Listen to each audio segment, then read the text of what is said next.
Ini untuk semua aspek.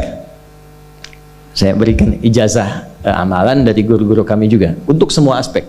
Jadi kalau ilmu insya Allah meningkat lebih kuat, kalau bisnis, kalau bekerja itu lebih lancar dan dilindungi oleh Allah, ya berkah. Kalau di birokrasi, di kedudukan, di apapun, itu pun diangkat oleh Allah dengan cara yang baik dan terhormat, ya karirnya di semua aspek.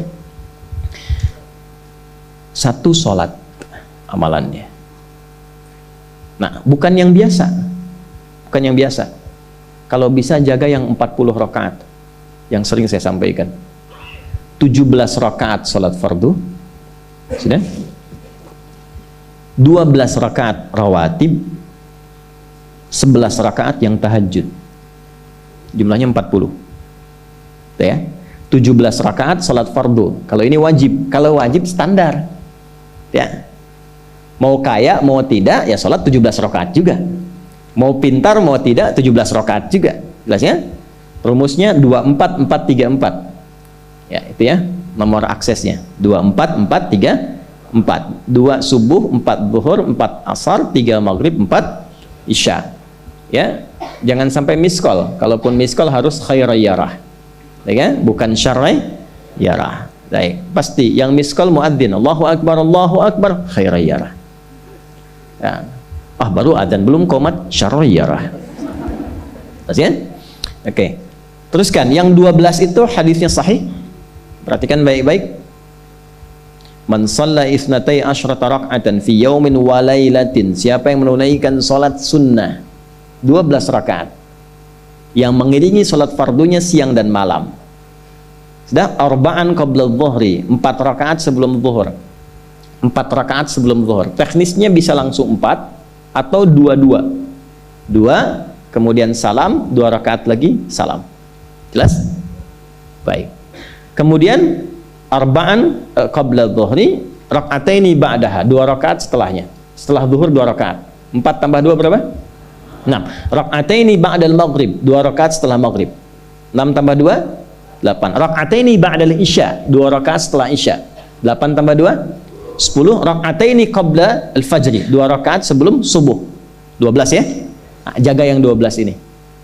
Jaga yang 12. Kalau sebelum zuhur tidak memungkinkan 4, misal sebelum zuhur, karena kasusnya bisa berbeda.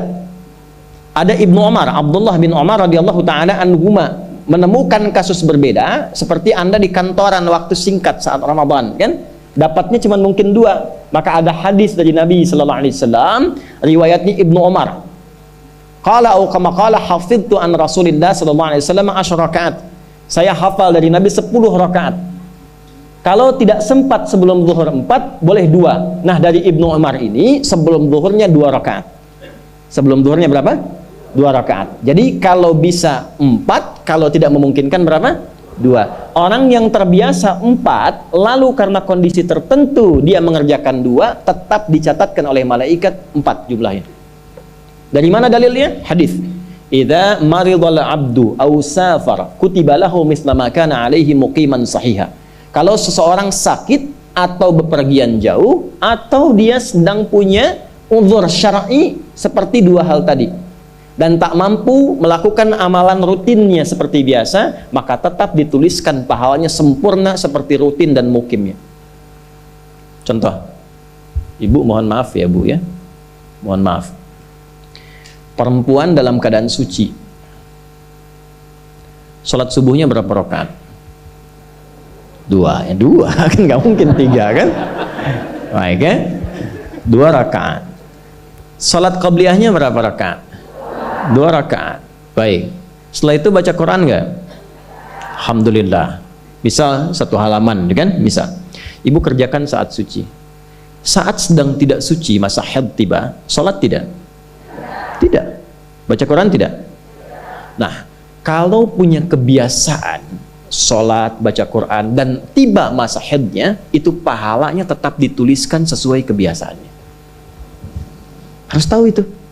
Makanya manfaatkan, karena kalau sudah tiba masa monofos, sama. Itu Allah tuh memberikan kemuliaan khusus. Makanya bu, kalau ngaji dengan ustadz-ustadz tertentu, bikin kurikulum ngajinya fikih perempuan aja, gak usah jauh-jauh. Fikih perempuan. Keluarkan, karena banyak pahala mengalir di dalamnya. Ya. Dan kadang-kadang saya suka bingung kalau bahas fikih rumah tangga itu kenapa yang tegang-tegang gitu. Sekarang fikih parenting sekarang tuh kayaknya menegangkan antara surga neraka aja tuh. Tanggung jawab suami, hati-hati dengan istri. Padahal Qur'annya mengatakan rumah tangga itu penuh dengan permainan yang menyenangkan. Yang ada banyak candanya. Gitu. Coba keluarkan tuh hadis-hadis itu ya. Ibu tahu salah satu istri Nabi ada namanya Sayyidah Saudah binti Zam'ah. Itu sepuh, Bu. Usianya sekitar 70 tahunan ke atas. Dan beliau, Nabi SAW bangunkan rumahnya, itu kamarnya di samping Sayyidah Aisyah, dekat situ, dekat Raudhah. Sepuhnya luar biasa, hobinya bikin makanan, masak. Satu kali ketika beliau sedang ngolah tepung, Nabi pulang, pas kemudian bagiannya Sayyidah Saudah binti Zam'ah datang sedang ngolah tepung, atau dalam riwayat atau kama hadas itu dicolek tepungnya, bermain bercanda, dicolekkan di keningnya, di kening istrinya. Itu sudah sepuh, dicolekkan, masih bercanda, masih tertawa. Kalau bahasa kita masih panggil sayang gitu.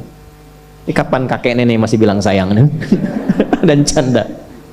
Ini penuh dengan demikian ya. Ini yang mau saya kembalikan tuh, ya, nilai-nilai tadi.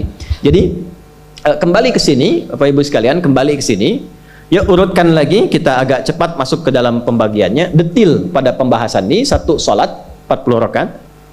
Sudah? Yang fardu sudah dalilnya, yang rawatib sudah, terakhir yang 11 rakaat yang salat malam. Ya, 11 rakaat yang salat malam. Nah, ini 11 rakaat ini bisa warming up dulu 2 rakaat tanpa baca surat Al-Fatihah saja. Di Allahu Akbar langsung Al-Fatihah. Tidak pakai iftitah, tidak pakai surat selain Al-Fatihah. Allahu Akbar, ya, a'udzubillahi minasyaitonirrajim. Bismillahirrahmanirrahim. Alhamdulillahirabbil alamin sampai waladhdallin, selesai amin, langsung rukuk. 2 rakaat. Seperti itu. Itu namanya khafifatain. 2 salat ringan, warming up untuk persiapan supaya hatinya itu bisa khusyuk, badannya bisa agak anget sebelum memulai tahajud. Barulah kemudian tunaikan 2 rakaat setelah itu, 2 rakaat setelah itu, 2 rakaat setelah itu, ujungnya tutup dengan 1. Ya, itu riwayatnya ada dalam riwayat Abu Daud, nomor hadis 1367 dari Ibnu Abbas radhiyallahu taala anhuma. Ya, juga disampaikan dalam riwayat Ibnu Umar radhiyallahu taala anhuma ketika beliau mengatakan dari Nabi sallallahu alaihi wasallam, "Salatul laili mathna mathna, fa idza khasya ahadakumul fajra falyutir rak'atan wahidah." Kalau pengen mulai tahajud 2 rakaat dulu sampai merasa enak. Dan tolong ingat ya, tolong nggak usah panjang-panjang dulu suratnya. Untuk berlatih 11 mulai dengan 2 dulu. Kalau belum sempat 11, 2 dulu. 2 rakaat aja. Tolong mohon jangan paksa tambah 2 rakaat. Itu pun bangunnya jangan terlalu malam. Jangan terlalu awal malam. Subuh jam berapa sekarang? Terjadi perbedaan pendapat. Oke, 4.25 lah ya. Misal 4.21, 4.20 lah. Pas ya. Misal kita ambil tengah-tengah 4.20. Sudah, bangun 4 kurang seperempat. Jam 4 kurang seperempat. Karena hadisnya mengatakan ada persiapan sebelum wudu. Ya. Karena Nabi sallallahu alaihi wasallam adalah kebiasaan Nabi sallallahu alaihi wasallam idza staiqadha min naumihi, kalau bangun dari tidurnya fajalasa, duduk dulu. Duduk. Wa masaha biyadihi min athari naumi, kemudian menghapus bekas ngantuknya. Ya, menghapus jejak ngantuk dengan bagian tangan yang bersih. Itu kan butuh waktu. Ya. 4.15 bangun. Duduk dulu, atur alarm. Ya, alarm mungkin ya 3.15, 3.30, ya, kemudian jam 4 terakhir. Alarm pertama untuk mematikan alarm kedua. Alarm kedua siap-siap, alarm ketiga sadar. Ya, kan begitu kan? Ya.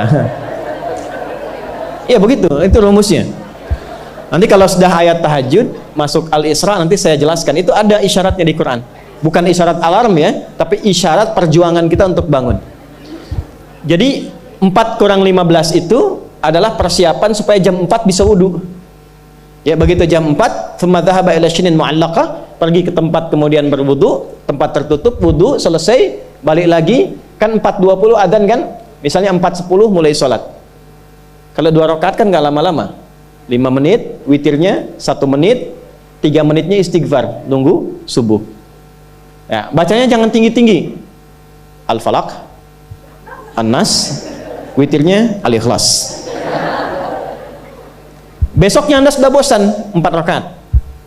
Ad-Duha, Al-Insyirah, Al-Falaq, An-Nas, Al-Ikhlas. Besoknya terus sampai bosan tambah 6 rakaat sampai konsisten 11. Jelas?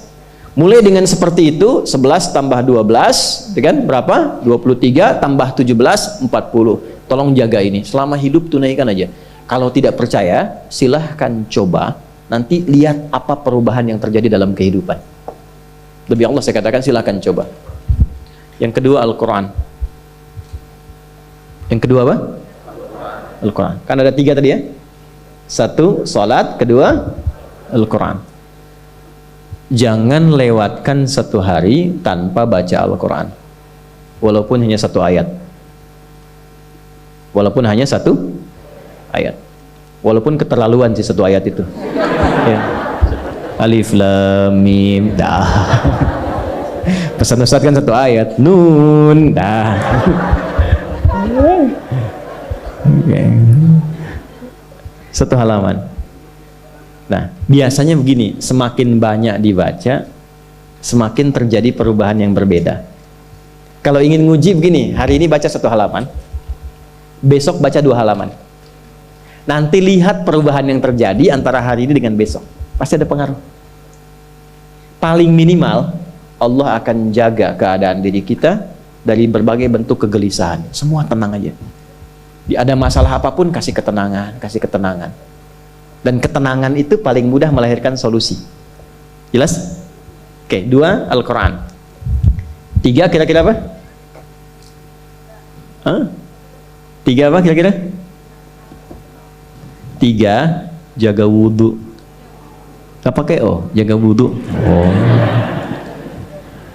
1 sholat, 2 Al-Quran, 3 apa? Jaga wudhu. Apa dampak psikologisnya jaga wudhu? Tidak ingin batal wudhunya. Kalau orang tidak ingin batal, maaf kalau kebanyakan bohong batal tidak? Maksiat? Tuh, itu batal maknawi. Makanya orang punya wudhu itu pasti kalau dia selalu jaga wudhunya akan terjaga dalam kebaikan. Karena fungsi wudhu salah satunya mencegah maksiat. Itulah sebabnya setelah wudhu kita doa taubat. Coba selesai wudhu kok taubat? Asyhadu an la ilaha illallah wa asyhadu anna Muhammadan Rasulullah. Kemudian Allahumma ja'alni minat tawwabin. Ya Allah, jadikan aku orang yang selalu tobat, bebas dari maksiat. Itulah rahasia wudhu. Salah satunya menjaga seseorang dari perbuatan maksiat. Ya, tidak bermaksiat, jaga wudhu. Saya itu banyak bercanda dengan keluarga, termasuk anak-anak. Bercanda terus, tapi serius dalam 3 hal. Salat, Quran, dan jangan pernah bermaksiat. Itu kalau anak saya itu pegang, Bu, Pak, ini cerita aja ya, pegang mushaf nggak benar aja itu bisa saya lempar dari jauh. Minimal saya teriaki. Pegang mushaf nggak benar, bukan nggak baca, pegang mushaf. Misal mushaf harusnya begini, misalnya dia pegang begini atau taruh di atas paha kaki misalnya, apa itu bisa saya lempar dari jauh. Perbaiki. 3 itu serius. Ya, karena itu adalah sesuatu yang bisa merubah kehidupan kita, dan itu yang paling memuliakan kita dan dimuliakan kita dengan itu. Itu poinnya. Tapi yang lain kita bisa bercanda. Sholat jangan main-main, karena itu inti kebahagiaan hidup kita. Dan maksiat itu yang paling fatal mengantarkan pada, maaf, kehidupan akhirat yang buruk. Neraka itu kan karena maksiat. Nah, 3 itu ya, tolong jaga, nanti lihat perbedaannya. Silahkan bedakan rasanya, rasakan bedanya, dan pasti akan terasa bedanya.